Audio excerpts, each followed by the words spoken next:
Hey, this is Mr. Aiden. This is Pre-Calculus Honors. We're doing limits at infinity of graphs. Now, since we've been starting our limits chapter, we've been really just taking a look at limits. Remember, what is the definition of limit? Our point does not have to be defined, does it?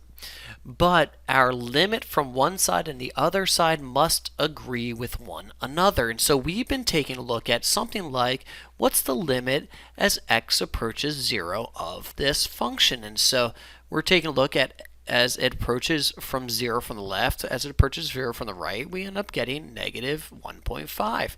And so we've been taking a look at this value as x approaches some value c, at this c being a defined value, a number, a c value, a 0 or a 1 or a 2 or something like that. But now we're going to be taking a look at what is the limit as x approaches positive infinity of this function, which means what's going to happen as we continue going further and further and further out towards infinity. You can see we have an asymptote here. We have an asymptote at at y is equal to 1, and so we're going to get closer and closer and closer and closer and closer to 1, aren't we? Positive 1. It doesn't matter that we don't touch it.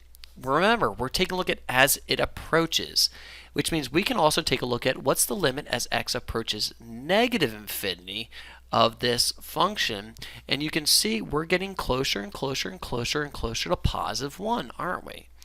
And so the limit as x approaches positive infinity is equal to 1, as x approaches negative infinity is equal to 1, because ultimately there is a horizontal asymptote of this function here. Let's take a look at another function graphically. In this function graphically, you can see if we're taking a look at what's the limit as x approaches positive infinity of this function, we're getting closer and closer and closer to what value? We're getting closer to 0 as we continue to go as x approaches infinity, which you can see the limit as x approaches negative infinity of this function. If we continue plugging in negative numbers, we're going to get more and more and more closer to 0. So again, you can do this graphically, or you can even do this with your calculator if you know the function. So if we know the function, if we put in a really, really, really big number, that's going to help us to find out what's the limit as we approach positive infinity. If we put a very, very negative number, it's going to help us understand what's our limit as we approach negative infinity.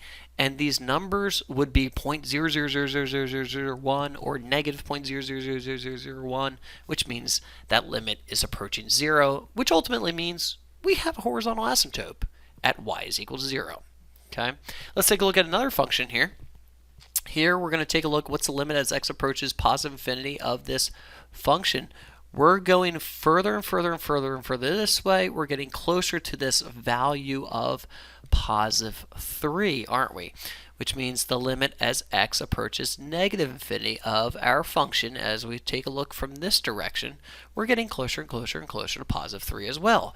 We don't have a horizontal asymptote at 3, but what do we have here is the function is continuing to get closer to positive 3, whether you're going to positive infinity in the x direction or negative infinity in the x direction.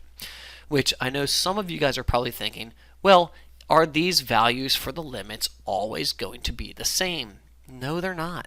Look at this function right here. This function, the limit as x approaches 0 from the right, you can see as we approach from the right, this x is equal to 0, we're getting closer to negative infinity.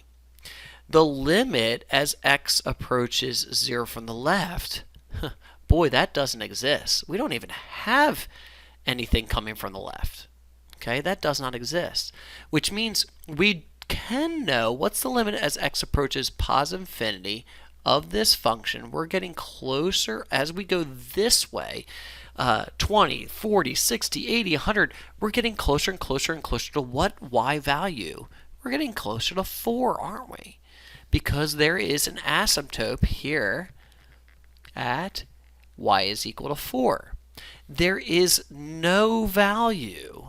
There's no way to find out the limit as x approaches negative infinity because it's not going towards negative infinity. It's only going in the positive infinity direction.